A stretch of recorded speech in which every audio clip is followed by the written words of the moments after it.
दोस्तों, आज हम लोग भगवत गीता अध्याय 8 की बात करते हैं। आपसे अनुरोध है कि आप लोग चैनल को लाइक करें और सब्सक्राइब करें।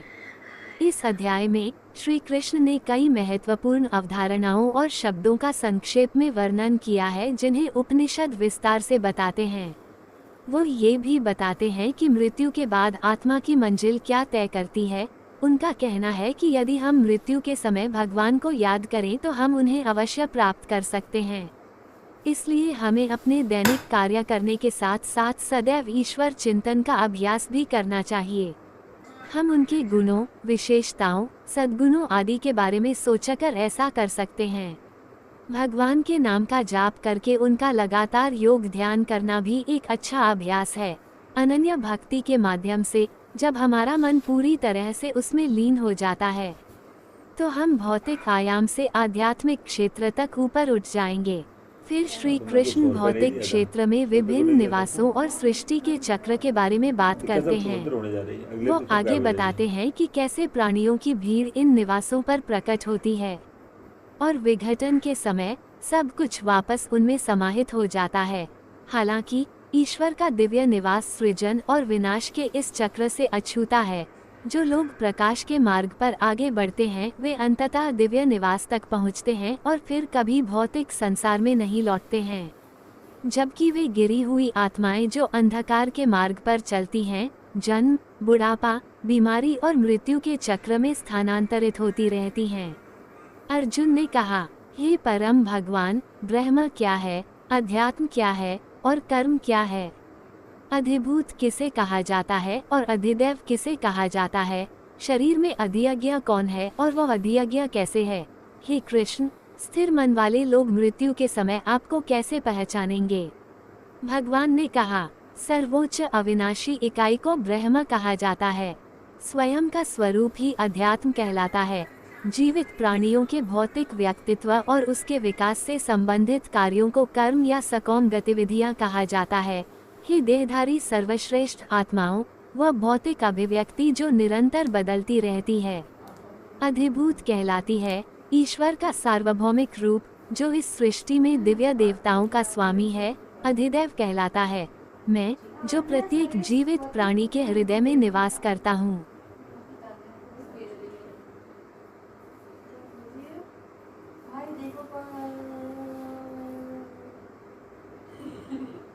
ऐसी है मेरी अवर ऊर्जा, लेकिन इसके परे, हे महाबाहु अर्जुन, मेरे पास एक श्रेष्ठ शक्ति है। यह जीव शक्ति है जिसमें देहधारी आत्माएं शामिल हैं, जो इस दुनिया में जीवन का आधार है। यह जान लो कि सभी जीवित प्राणी मेरी इन दो शक्तियों से प्रकट होते हैं। मैं संपूर्ण सृष्टि का स्रोत हूँ और मुझ में ही यह फिर से विलीन हो जाता है। हे अर्जुन, मुझसे बढ़कर कुछ भी नहीं है।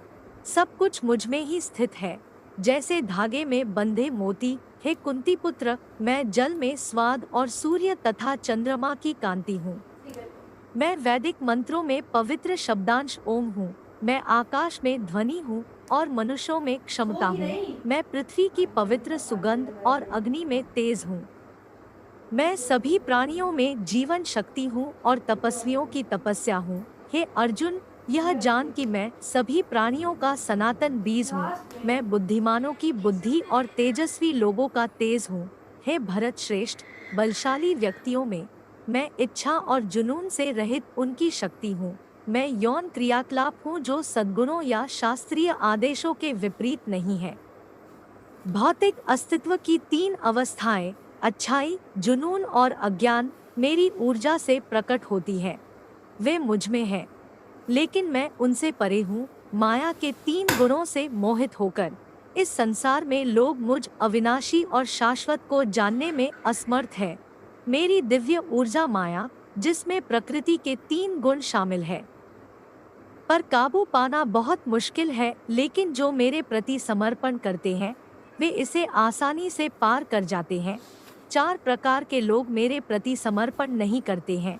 वे जो ज्ञान से अनभिज्ञ हैं, वे जो मुझे जानने में सक्षम होते हुए भी आलस्य से अपनी निचली प्रकृति का पालन करते हैं, वे भ्रमित बुद्धि वाले, और वे जो राक्षसी स्वभाव वाले हैं।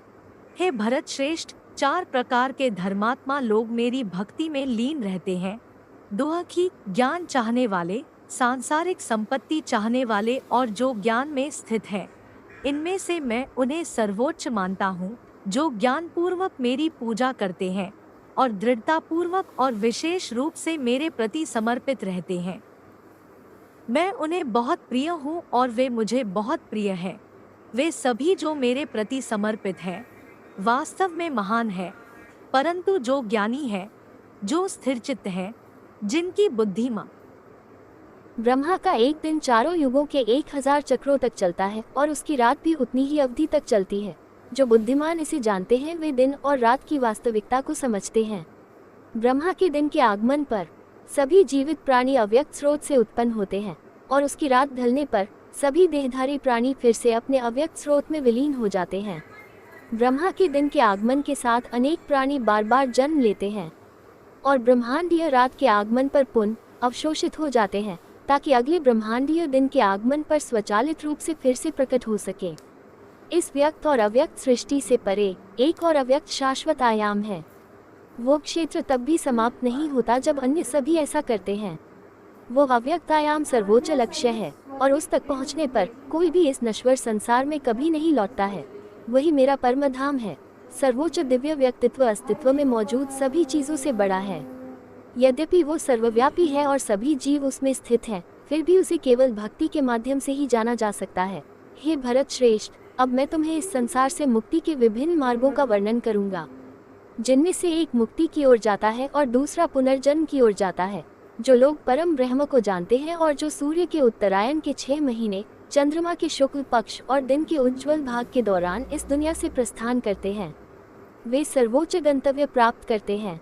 वैदिक अनुष्ठानों का अभ्यास करने वाले जो सूर्य के दक्षिणायन, चंद्रमा के अंधेरे पखवाड़े, भय के समय, रात के 6 महीनों के दौरान निधन हो जाते हैं, वे दिव्य निवास प्राप्त करते हैं। दिव्य सुखों का आनंद लेने के बाद वे फिर से पृथ्वी पर लौट आते हैं। ये 2 उज्ज्वल और अंधेरे रास्ते इस दुनिया में हमेशा मौजूद रहते हैं। प्रकाश का मार्ग मुक्ति की ओर ले जाता है और अंधकार का मार्ग पुनर्जन्म की ओर ले जाता है। हे पार्थ, जो योगी इन दोनों मार्गों का रहस्य जानते हैं वे कभी मोहित नहीं होते।